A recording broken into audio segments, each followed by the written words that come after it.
ఒకప్పుడు ఆకాశం నీలంగా మెరిసే, నేలంతా రంగుల పువ్వులతో నిండిన స్వప్న అడవి ఉండేది. ఆ అడవిలో ప్రతి ఉదయం సూర్యుడు నవ్వుతూ ఉదయించేవాడు. ఆ అడవిలో ఉండే ఒక చిన్న జింకపిల్ల పేరు లూమి. లూమి చాలా ఉత్సాహంగా ఉండేది. కానీ ఒక్కటే లోపం, తన గురించి మాత్రమే ఆలోచించేది. ఒకరోజు అడవిలోకి ఒక మాయ గాలిని వీచింది. ఆ గాలి తాకిన చోటంతా పువ్వులు వెలుగులు చిందించాయి. కానీ లూమి ఆ వెలుగుల్ని తన కోసమే దాచుకోవాలని అనుకుంది.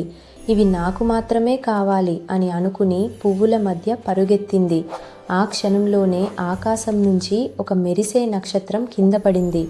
అది నేలపై తాకగానే ఒక చిన్న వెలుగు గుండ్రం బయటకు వచ్చింది. ఆ వెలుగు నుంచి ఒక చిన్న పక్షి కనిపించింది. నేను ఆశ పక్షిని. ఈ అడవిలో ఆనందం అందరికీ పంచితేనే అది బతుకుతుంది. లూమి వినలేదు. తను ఒంటరిగా ఆ వెలుగు అడవిని దాటుతుంటే దారిలో ఒక వృద్ధ తాబేలు కనిపించాడు. వేగం కాదు బంగారం, మంచి మనసేయే నిజమైన శక్తి. లూమి నవ్వి ముందుకు వెళ్ళింది. కొద్దిసేపటికి అడవి మారిపోయింది. చెట్లు మౌనంగా నిలబడ్డాయి.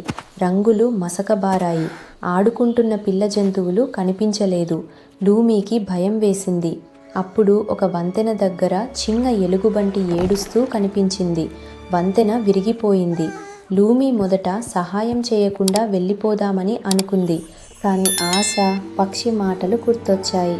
లూమి తన కొమ్ములతో చెట్ల కొమ్మలను తెచ్చి వంతెన కట్టడంలో సహాయం చేసింది. వంతెన పూర్తయిన క్షణంలో ఆ ప్రాంతం మళ్ళీ రంగులు పులుముకుంది. లూమి ఆశ్చర్యపోయింది. ముందుకు వెళ్ళగానే ఒక ఎండిపోయిన నది కనిపించింది. జంతువులన్నీ దాహంతో బాధపడుతున్నాయి. లూమి ఈసారి ఆలస్యం చేయలేదు. తన వేగంతో కొండల దగ్గర నుంచి నీటి దారిని తెరిచింది. నీరు ప్రవహించగానే ఆకాశంలో ఇంద్రధనస్సు వెలిగింది. ప్రతి మంచి పనికి అడవి మరింత అందంగా మారసాగింది.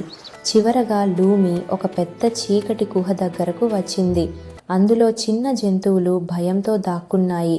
లూమి ధైర్యంగా లోపలికి వెళ్ళి, మీరు ఒంటరిగా లేరు అని చెప్పింది. ఆ మాటలతో గుహ వెలుగుతో నిండిపోయింది. అప్పుడు ఆశపక్షి మళ్ళీ కనిపించింది. ఆ క్షణంలో లూమి శరీరం చుట్టూ మృదువైన వెలుగు కనిపించింది. అది గర్వం కాదు, అది దయ. ఆ రోజు నుంచి లూమి అడవిలో అందరికీ సహాయం చేసే మిత్రురాలిగా మారింది. అడవి ప్రతిరోజు కొత్త రంగులతో మెరిసిపోయింది. పిల్ల జంతువులు నవ్వుతూ ఆడుకున్నాయి. ఇదే మాట చెప్పింది, పంచితేనే ఆనందం పెరుగుతుంది. మంచి మనసే నిజమైన మాయ.